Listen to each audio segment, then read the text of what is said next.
Cette convention de partenariat stratégique avec la Banque de l'Habitat en Côte d'Ivoire vise à donner un second souffle au programme présidentiel des logements sociaux et économiques.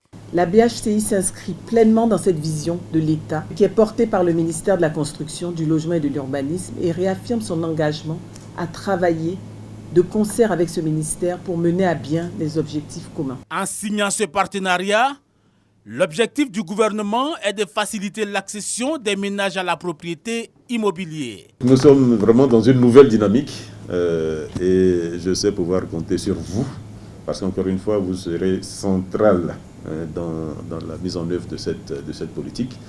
Je souhaite que vous en soyez conscients et que vous vous organisiez en interne pour accompagner efficacement ce projet qui ne peut plus être un échec, qui ne doit plus être retardé non plus. Et c'est un projet qui va aller en s'amplifiant.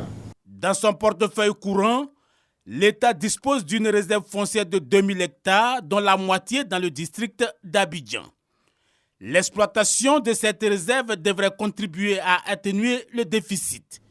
La BHCI a enregistré une réforme en profondeur, notamment à travers sa recapitalisation. L'établissement devient ainsi le moteur de la politique de financement de l'habitat social en milieu urbain.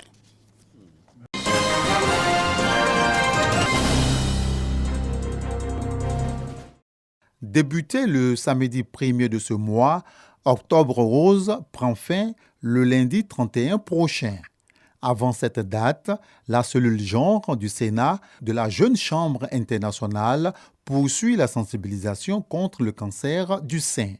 Ici, l'étape de Bingerville. Nous sommes autour de 600 sénateurs.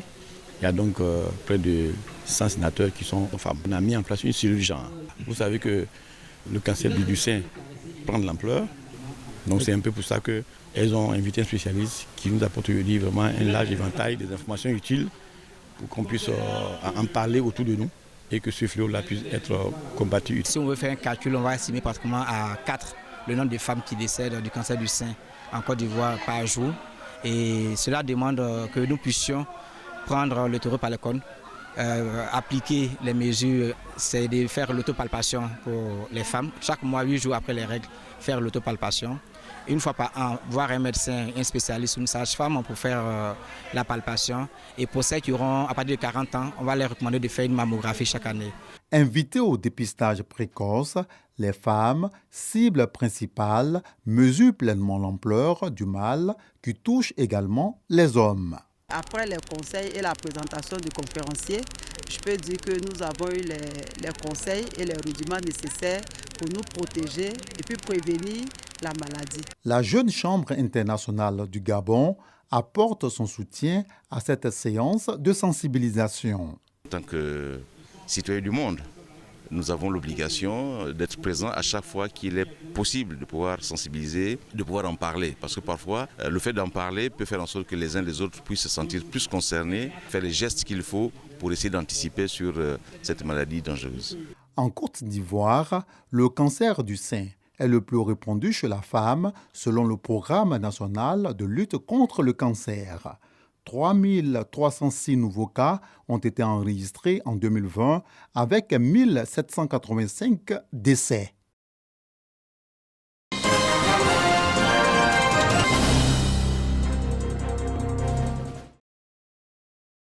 Le peuple bakoui dans le département de San Pedro a désormais un chef de canton en la personne de Kato Emmanuel. Il a été investi récemment par le ministre délégué Lia Dom Kakou et des membres de la Chambre des rois et chefs traditionnels dans une ambiance de fête. Occasion pour les populations de faire quelques doléances. Nous avons 2 préfectures pour une population de plus d'1 million d'habitants. Nous souhaitons que la sous-préfecture de Grabou soit érigée en département. Nous vous demandons pardon. Soyez notre avocat pour que Bérébi devienne préfecture. Nous avons Moussa Dougou, 32 000 habitants. Nous venons porter cette doléance pour que Moussa Dougou devienne sous-préfecture. En attendant de transmettre cette doléance, le ministre délégué auprès du ministre d'État, ministre des Affaires étrangères, de l'intégration africaine et de la diaspora, Léon Kakou Adom, qui représentait le ministre Diomandé Vagondo, a invité les populations à la cohésion pour le développement de la région. Dans le peuple Bakoué, vous incarnez en effet au plus haut point les paroles contenues dans notre hymne national. Votre région est en effet une terre d'espérance et d'hospitalité. C'est à la célébration au quotidien de ces valeurs. C'est dans leur perpétuation qu'ensemble nous prendrons le chemin vertueux du développement intégral sous la direction exemplaire et éclairée du président de la République, son Excellence Alassane Ouattara. Le chef des cantons Kato Emmanuel a reçu les clés d'un véhicule de type 4x4 qui va lui permettre de sillonner les 7 villages qui composent le canton Bakoué Nord.